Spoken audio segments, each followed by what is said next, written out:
Hi, dear movie breakers. We're still at Berlinale, and I have the honor to talk to another interesting, exciting director who has a film here, and he's a regular at many festivals where I have been. I have been seeing his work on screen for decades already.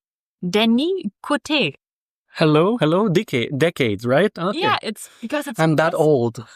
Me too, but me too. It's a double outing. We are both that old. Yep. And your first film, I remember that was Bestiaire.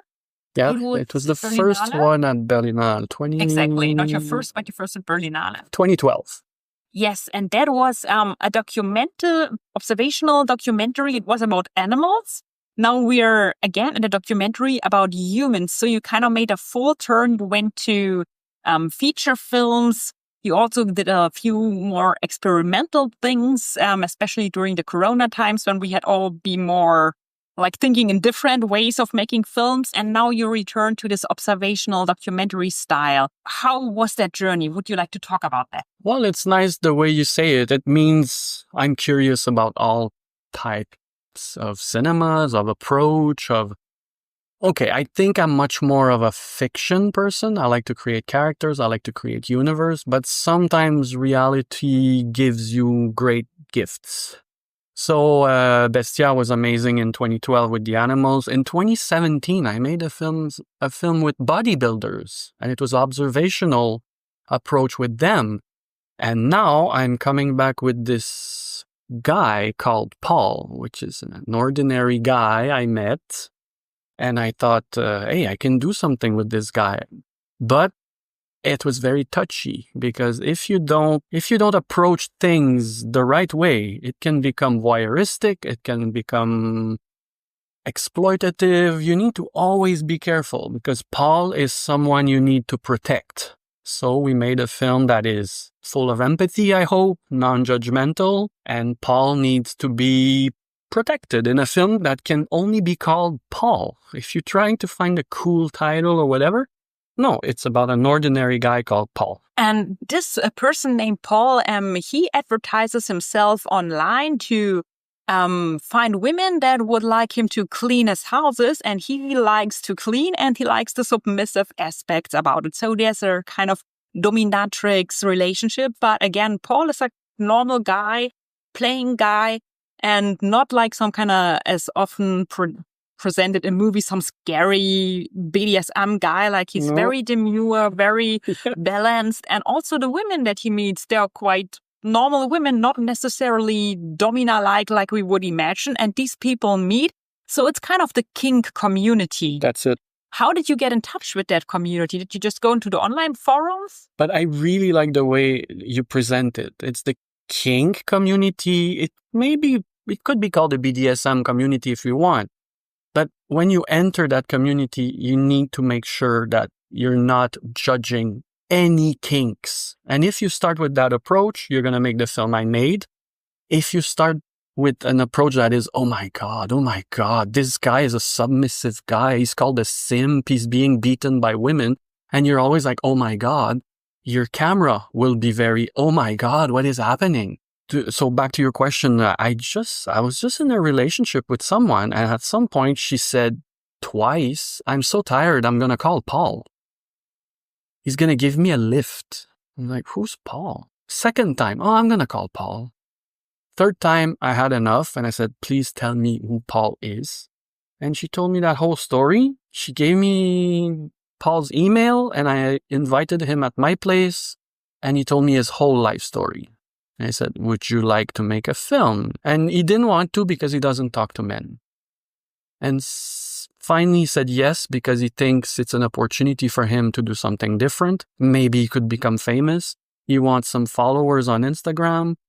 And from then on, it became a long relationship of respect, no judgment. He was not talking too much to me because he could feel I had this, I'm very tall, tattooed, I have this dominant energy that he's not used to.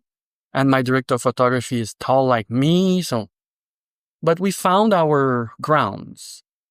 So I'm not somebody that is in the king community, but I have, let's say, my basics. It would be stupid to go in details, but I'm not an expert. I'm not into BDSM, but as soon as you have some basics and you respect people and you made a film about bodybuilders, respecting them totally, and you don't laugh at anybody's kinks, you can make a respectful film like that, I think. It's very interesting how you tell it, because it also illustrates that people that have kinks or special sexual, like experimental stuff they do, they're just like plain people. They might be like your cleaner, they might be the cashier in the supermarket, or your aunt who's always very prudent. Those are kind of like absolutely normal and often even, I don't want to say boring, but not people that in any way seem extreme. And this is often how they are imagined. And this kind of a simp is usually a word that's used for a man that's in a relationship with a woman and he gives her something. It can be money. It could also be like physical services. It could be all kinds of things, and doesn't gain anything from it. And this word can be used derogatory, but it's also used inside the community as a self-reference. That's it. So, and Paul also calls himself Cleaning Simp Paul. So, how was it? It's not only him, it's also the women he meets. So how did that work out? Did he talk to them and ask them, would you like to be in that film? He told me the life story. I said, wow, he's intelligent. The way he talks about his life is amazing. I have the good guy. Now I need something else. I cannot film this not boring guy, but all he does is stay home. I need more. And I don't want to show him only cleaning. So I said, Paul, I need to meet your dominatrix first. And I need at least 6 or 7 contacts, or else we can't make a film. And it took 2-3 months. Very long. And then I had a list of 6 or 7 women they agreed to be in the film. Some wanted their voice changed. Some wanted, we don't see my face. And I started contacting them, and I would just go to their place alone and ask them, so what's your relationship with Paul? Is he your friend? Do you go for coffee sometimes? How long? What does he do when he comes here? And if I make a film inside your apartment, what is gonna happen? I need to know, just because we have a camera. So they would tell me, oh no, he's not a friend. I want free cleanings. So when he comes here, I just look at him. He likes to be humiliated sometimes. So that's what I do with him. And when it's over, I give him a reward or a punishment. And that's it. So I would ask Paul, what do you like in that? He said, I want to meet creative women. Can be rewards, it can be punishment, humiliation, I don't care, as long as it's creative, because I think I am. So I said, okay, then Paul, would you meet any women and clean? He says, yes. I said, just to see the woman? Yep. And if she's boring, I won't return. And I said, what does it mean to be boring? Well, I'm cleaning and she's doing her homework in the living room. That's boring. So I need her to have interactions with me. Okay, interesting. And he would tell me all this, and it was fascinating. And so we did it one by one, and it was on the course of 7 months. So that's Paul. There's so many contradictions, so many paradoxes about this guy. But as long as you respect his choices, it's beautiful to talk about this film. If you decide that you pity him, or, oh my God, how can a guy be humiliated like that? Well, it's probably not a film for you, because I never made it to shock you.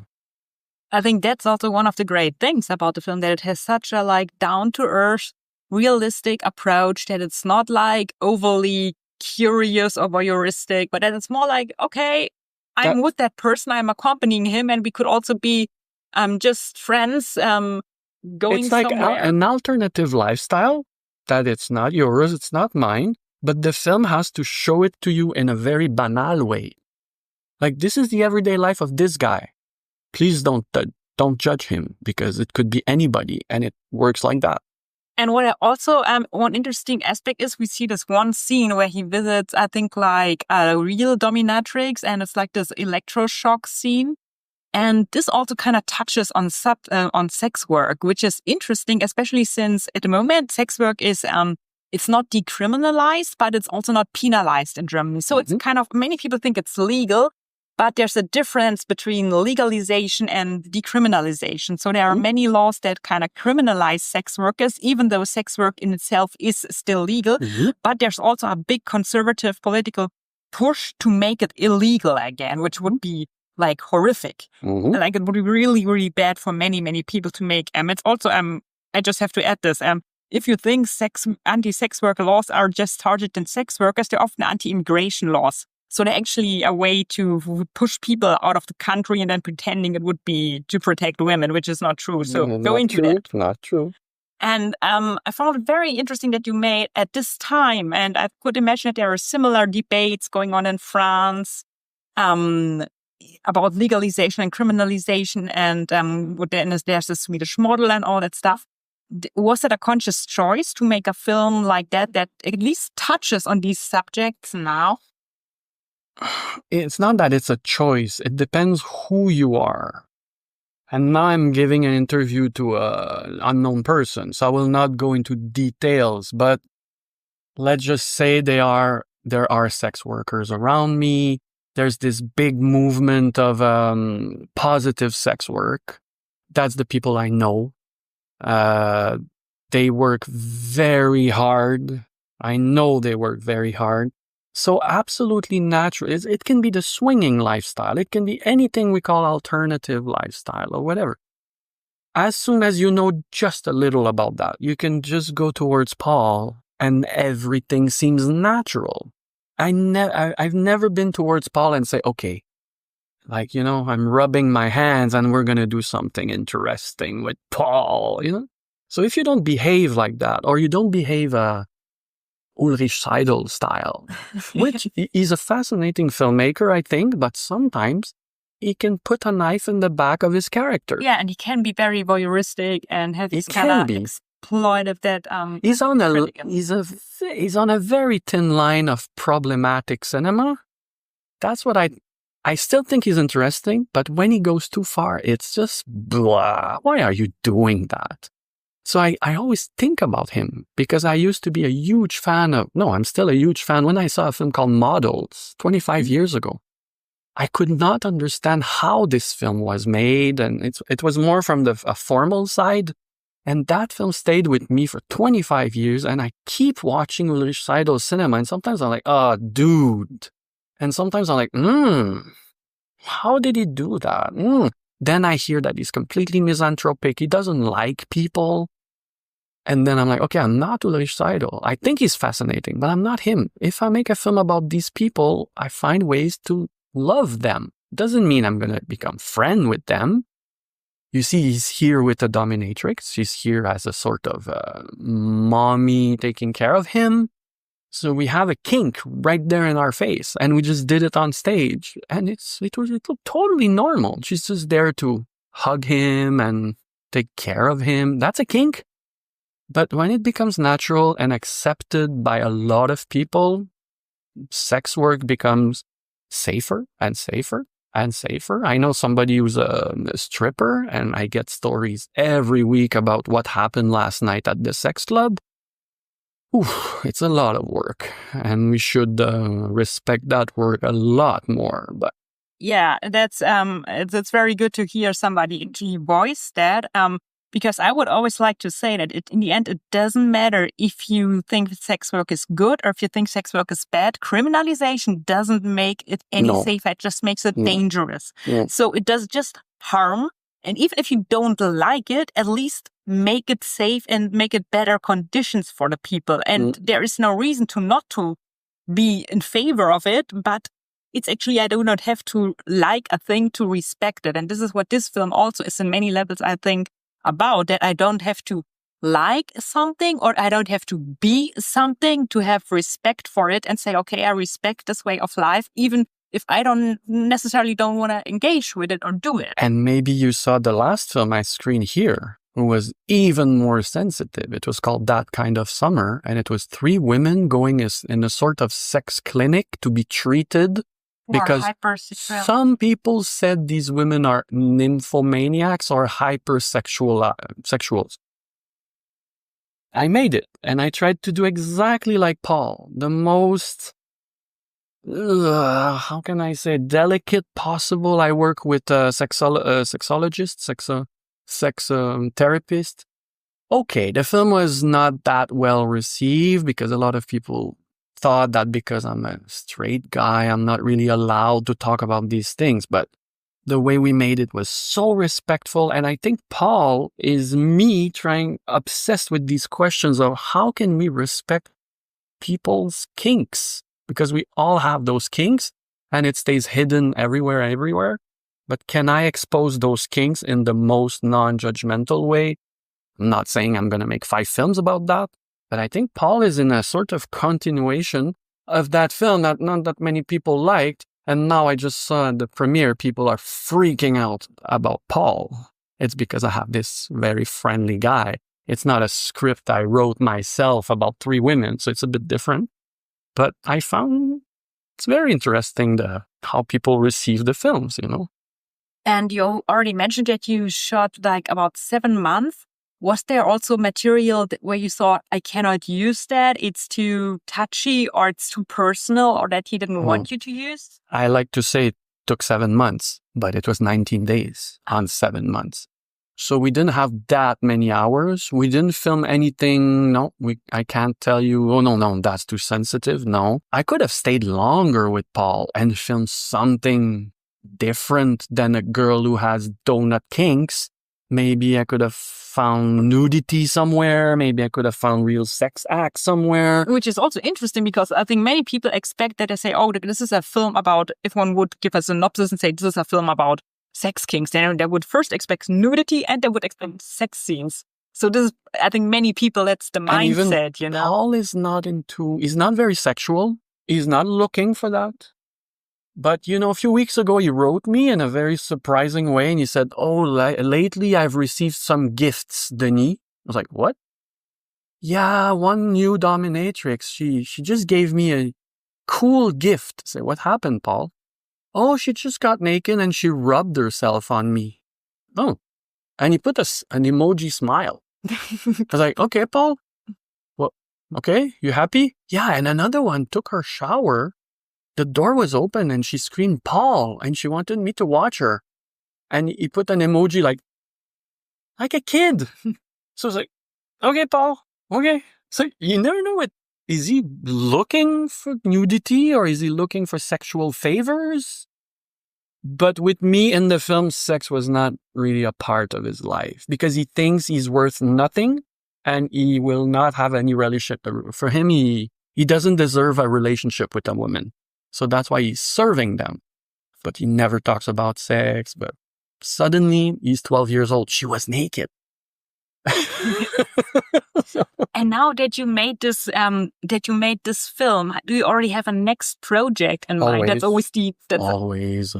We're trying to finance. We're trying to finance something now. It should come in the summer, and we're trying to be ready for August to start shooting. It's a fiction. It would be the 7th time I work with the same actress. There's a subject that is kind of about euthanasia, but not totally. So there's that, and we bought a book, and we have the rights to a Japanese book. I need to write the script. There's always something. I made 16 films in 20 years, so I keep myself busy. That's very good to know. So I hope we see you here again at Berlinale. Thank you so much, Denis Côté. And Paul is now at Berlinale. You can watch it, and Paul is even in the streets of Berlin. Paul is himself. You can maybe meet him, and if you don't, you still have this film, and I'm sure it's going to get a release in Germany. Then you're going to read more about it at Moviebreak. Goodbye, guys.